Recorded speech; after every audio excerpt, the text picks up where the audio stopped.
imuhang gitawag og pamilya. At kay Sir Elias Sir RJ mayong hapon.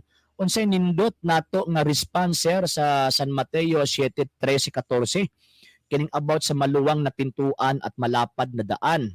Mao man sad good na gamiton sa mga Katoliko kuno sa una. Actually sir nindot kay na nga sitas gyud kung kitay mo gamit.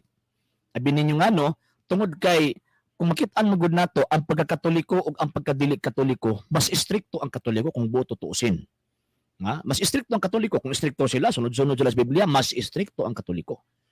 Ang kaluwasan sa mga Katoliko, grabe kalisod. Kinahanglan nato, tawag anang paningkamutan, o niya, kinahanglan ta mo persevere. Mo persevere sa ato ang kaluwasan.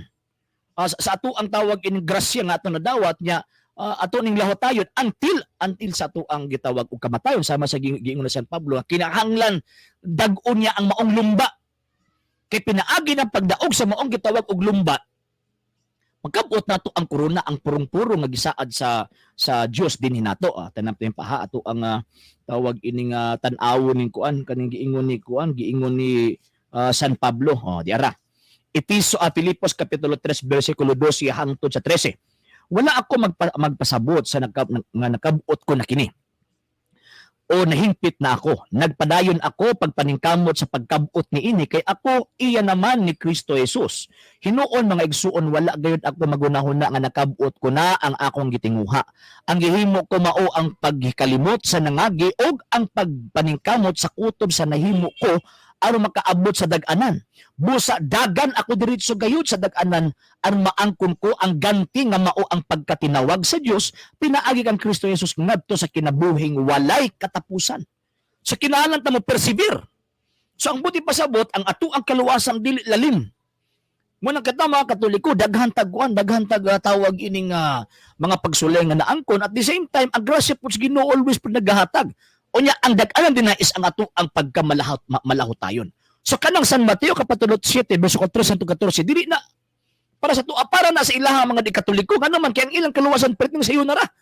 Unsa man ang ilang tawag ining kaluwasan? Ako lang isulti si Kristo, akong personal nga maluluwas, luwas dako giluasan lang mo sila naiguan ng 13-14, 7:13-14. Ato ang basahon doon para makasiguro ta. Okay. Basahon na to Sir Elias San Mateo kapitulo 7 bersikulo 13-14. Sige ingon dinhi. Okay. Sulod kamo sa sigpit nga ganhaan kay lapad ang pultahan nga sayon ang dalan paingon sa impyerno o kini ang gisubay sa kadaghanan. Apan masigpit ang ganhaan og malisod ang dalan paingon sa kinabuhing dayon og jutay ra ang makakaplag ni ini. Yes po, tama. Out of 5 to 6 billion nga gitawag og mga tao sa tibuok kalibutan, only 1.2 billion lang ang nakatultol ang dalana. Unya diha pagod sa 1.2 billion hashasan pagyud na. Kay dili ato na dinha nga nakalahote sa grasa sa Ginoo. So katong tawag anang dares sa 6 billion mo nang ingon niya kadaghan namin wa nila gisunod ang tawag ining gingarian sa langit. Apil din nato mga protestante.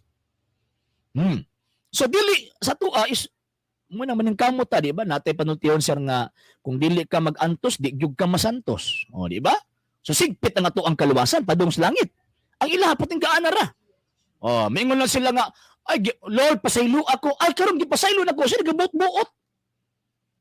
Na ngayon sa pasaylo niya, mo declare nila gipasaylo nako nimo Ginoo. Sure ninyo ay. So muna akong tubag Sir Elias. Mayong hapon Sir